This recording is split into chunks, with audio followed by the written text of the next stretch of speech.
Leslie? Sabi mo, babalik ka agad. Akala ko ba kakausapin mo lang si Leon?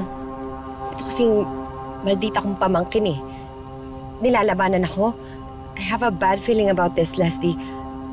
Feeling ko hindi siya makukumbinsin ni Leon to shut up. O, so anong plano mo ngayon?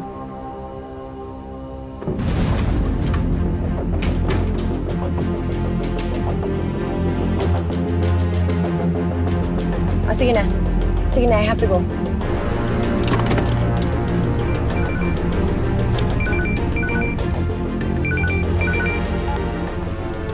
Oh, Belly, kamusta?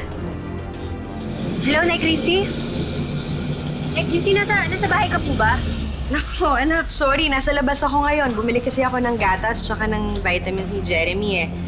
May problema ba? Nay Christy, gusto ko sana kita kausapin. May importante lang po akong sasabihin. Oh, tungkol saan ba yan? Ba't di mo na lang sabihin ngayon? Pasensya na ho eh. Kailangan po kasi personal ko itong sabihin sa inyo.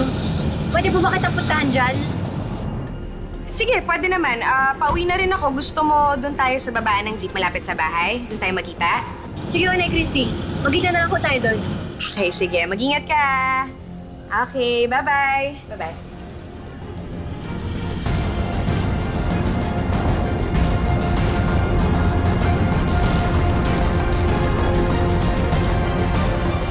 Malo, sa tabi lang po.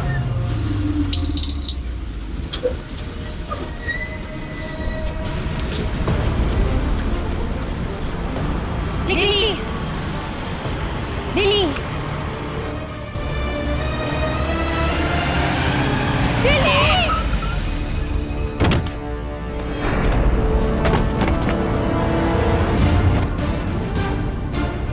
Billy! Billy! Ah! Billy! Oh! Billy! Oh! Ay, Billy! Teka lang! Tulong! Ay, ng tulong, anak! Anak!